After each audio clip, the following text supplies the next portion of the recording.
नमस्कार, मी Kshitija Sanjay Shelke, Sanjivani arts commerce and science college कोपरगावची BBA IB विभागाची विद्यार्थिनी आहे। ही मुलाखत आमच्या CII प्रोजेक्टचा भाग असून त्याचा मुख्य उद्देश GST बद्दल माहिती जाणून घेणे आहे। तर यासाठी आपल्यासोबत आहे काकासाहेब पाडेकर सर। तर माझा पहिला प्रश्न आहे, GST म्हणजे काय? GST म्हणजे हा सेंट्रल गव्हर्नमेंटने सर्व टॅक्स रद्द करून एक टॅक्स का जो सर्वांसाठी असेल तो गुड्स अँड सर्व्हिस टॅक्स हा 1 जुलै 2017 पासून गव्हर्नमेंटने महाराष्ट्रामध्ये आपल्या भारतामध्ये आणलेला आहे। दुसरा प्रश्न, GSTचे प्रकार कोणते आहेत? GSTचे मुख्यत्वे 2 प्रकार पडतात, एक म्हणजे CGST आणि एक म्हणजे SGST।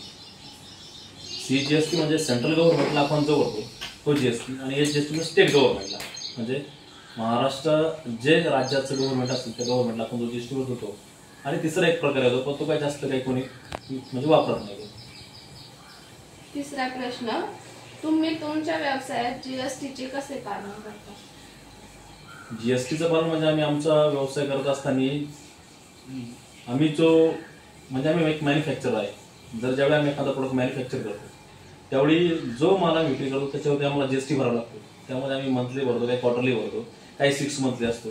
त्याच्यामध्ये सांगायचं झालं तर काही माल हा असा असतो जो रिटर्न येत असतो, त्यामुळे आम्ही क्वार्टरली केलेलं आहे। आम्ही एकदा आज जर माल विकला तर 3 महिन्यावर समजा रिटर्न आला तर तो भरत नाही, तो सेल्स रिटर्न दाखवतो, पण जो विकला केलाय त्याला आम्हाला कंपल्सरी भरावा लागतो। चौथा प्रश्न, व्यवसायात GST हा कोणत्या गोष्टींवर व कशा प्रकारे लागू होतो? GST हा गव्हर्नमेंटने काही जे नॉर्म्स ठरवून दिले आहे, ज्यामध्ये एखादी प्रत्येक प्रोडक्ट वाईज हा GST वेगळा लागत असतो। जसं की एखादी वस्तू आहे, सेवा जी सर्व्हिस पुरवतो त्याच्यावरती वेगळा असतो, एखाद्या प्रोडक्ट असा आहे का ते तुम्ही कंझ्युम करा त्याच्यावरती वेगळा असतो। तर जसं GSTचं त्यांनी बायफर्केशन केलं आहे, 5%, 12%, 18%, 28%। आता आमच्या बिझनेसमध्ये 28% पर्यंत पण GST लागतो। त्यामुळे GSTचा प्रकार हा प्रोडक्टनुसार त्या सेवेनुसार हा विभागलेला आहे। इनपुट GST व आउटपुट GST काय? इनपुट GST म्हणजे आपण एखादी वस्तू ज्यावेळी खरेदी करतो, ती ज्यावेळी एखादी वस्तू खरेदी करतो तो GST गव्हर्नमेंट आपला जर GST नंबर असेल तर आपल्याला क्रेडिट करतात, त्याला इनपुट GST। आउटपुट GST म्हणजे आपण एखादी वस्तू विकली त्याच्यावर आपण जो GST भरतो त्याला आउटपुट GST म्हणतो। त्यानंतर GST पेएबल म्हणजे काय? GST पेएबल म्हणजे ज्यावेळी तुमचा बिझनेस एका विशिष्ट लेवलपर्यंत चालतो किंवा एक विशिष्ट अमाऊंट समजा 5 लाख रुपये असेल आणि जर आपला बिझनेस हा टॅक्सेबल मध्ये येत असेल, म्हणजे आपण जी वस्तू तयार करतो तो टॅक्सेबल मध्ये येत असेल तर समोरच्याला गव्हर्नमेंटला आपला टॅक्स भरावा लागतो, कारण समोरचा मग आपल्याला GST बिल लागतो, GST पेएबल म्हणतात, कारण तो त्याला आपण ऍप्लिकेबल असतो GST पे करायला।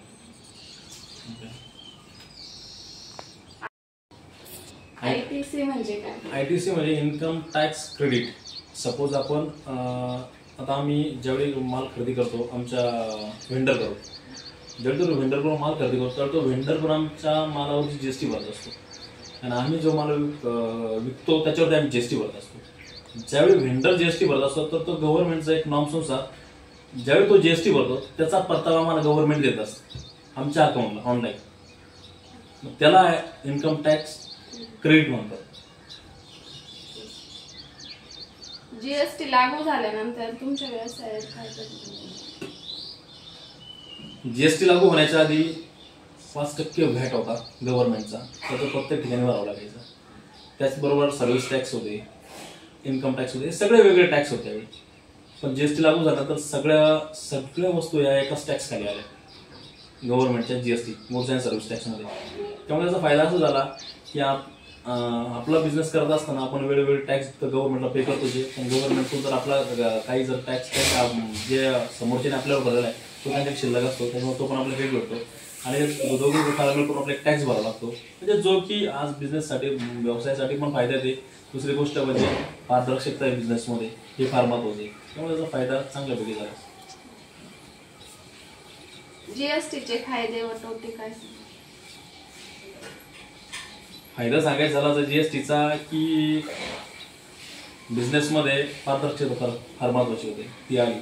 दुसरी गोष्ट म्हणजे जे आपण एखाद जीएसटी मध्ये वस्तू घेतली त्याचं ॲथोराईज बिल असल्यामुळे आपल्याला त्या वस्तूचा काही डिफॉल्ट आला किंवा काही प्रॉब्लेम झाले तर त्याचा आपण ती रिटर्न इझिली किंवा आपण त्यावर काही ॲक्शन घेऊ शकतो. तोटे तर काही जास्त काही नाही जीएसटीचे, पण एवढं की गव्हर्नमेंटला हा टॅक्स मंथली किंवा क्वार्टरली भरावाच लागतो. पहिल्यांदा व्हॅट हा एक वर्षभरात जरी वाटला तरी चालायचं, पण आता टॅक्स हा कंपल्सरी व्हावा. त्यामुळं गव्हर्नमेंटचा आपल्या बिझनेसमध्ये एक थोडक्यात शेअर आहे आपल्या बिझनेसमध्ये. जीएसटी क्रमांक कसा काढला जातो? जीएसटी क्रमांक काढण्यासाठी तुम्ही कोणता बिझनेस करता त्याच्यावरती असतं. सगळ्यात महत्त्वाचं म्हणजे तुम्ही जर आता आम्ही मॅन्युफॅक्चरिंगमध्ये तर आमचं मॅन्युफॅक्चरिंग युनिट आहे त्याचं पॅन कार्ड, आधार कार्ड आणि जे इसेन्शियल डॉक्युमेंट आहे ते सबमिट करून गव्हर्नमेंट ऑफिसला तिथून आम्हाला जीएसटी नंबर भेटला असतो आणि तो जीएसटी नंबर भेटल्यानंतर मग तो ॲथोराईज असतो. जीएसटीचं वर्गीकरण हे सगळ्यात महत्त्वाचं म्हणजे काही HSN कोड असतात आमच्या बिझनेसमध्ये त्याच्यावरती असतं. HSN कोणत्या किती पर्सेंटमध्ये येतो त्यानुसार आम्हाला जीएसटी आकारावा लागतो. सरकारने जीएसटी प्रणालीत काय सुधारणा कराव्या? हां, सगळ्यात महत्त्वाचं म्हणजे काय की जो आम्ही फेस करतो आज प्रॉब्लेम, आता आम्ही जे काही उत्पादन विकतो मार्केटमध्ये त्यामध्ये काय होतं की खूप सारं उत्पादन हे विकलं जात नाही काही मार्केटमध्ये, ते पडून असतं. ज्यावेळी पडून असतं तर त्याचा सेल्स रिटर्न होतो, परंतु गव्हर्नमेंटच्या नॉर्म्सनुसार तो सेल्स रिटर्न झाला का जीएसटी गव्हर्नमेंट परत करत म्हणजे वापस करत नाही. त्याबद्दल गव्हर्नमेंटने काही सुधारणा केल्या 100% फायदा अजून होईल. आता आपण जे मुलाखतीच्या शेवटच्या टप्प्यात आलो आहोत, तर शेवटचा प्रश्न, तुम्ही जीएसटी संदर्भात आमच्या मित्रांना काय मार्गदर्शन द्याल? जीएसटी संदर्भात सांगायचं जर झालं तर एक गव्हर्नमेंटचं एक सेंट्रल गव्हर्नमेंट आणि स्टेट गव्हर्नमेंटचा टॅक्स आहे, ज्यामुळे तुम्ही जर स्वतः मॅन्युफॅक्चरर असाल तर तुम्हाला विक्री केलेल्या वस्तूवरती टॅक्स भरावा लागतो. पण ज्यावेळी तुम्ही एखादी वस्तू ज्यावेळी मॅन्युफॅक्चर करण्यासाठी तुमच्या वेंडरकडून खरेदी करतो रॉ मटेरियल तो पण भरतो. त्यामुळे तुम्हाला तो जो गॅप आहे तो गव्हर्नमेंट क्रिएट करत असतं, तो एक फायदा आहे. त्यानंतर जीएसटीमध्ये बिलिंग असेल तर तुम्हाला काही गव्हर्नमेंटच्या फॅसिलिटी पण भेटतात. जसं की सपोज आम्हाला एक लोन घ्यायचं असेल तर जो लोन ज्यावेळी घेत असतो आम्ही त्यावेळी आम्हाला तुम्ही गव्हर्नमेंटला किती टॅक्स भरता, काय भरता, सगळं आम्हाला शो करावं लागतं. त्यामुळे आम्ही जेवढा टॅक्स पेड असतो तेवढं आम्हाला लोन पण भेटतं. त्यानंतर काही गव्हर्नमेंटच्या आपल्याला सबसिडी पण भेटतात. आपण जर जीएसटीमध्ये आपला बिझनेस करत असेल तर गव्हर्नमेंट आपल्या त्या ठिकाणी पण सहकार्य करतात. त्याचप्रमाणे जे एक्सपोर्ट इम्पोर्टमध्ये काम करतात त्यांच्यासाठी जीएसटी हा फार महत्त्वाचा रोल पास करतो. ज्यावेळी एखादा पेमेंट आपलं बाहेरच्या कंट्रीमध्ये अटकतं त्यावेळी जीएसटी आपण गव्हर्नमेंट टॅक्स जर भरला असेल तर गव्हर्नमेंट आपल्या बाजूने करतात.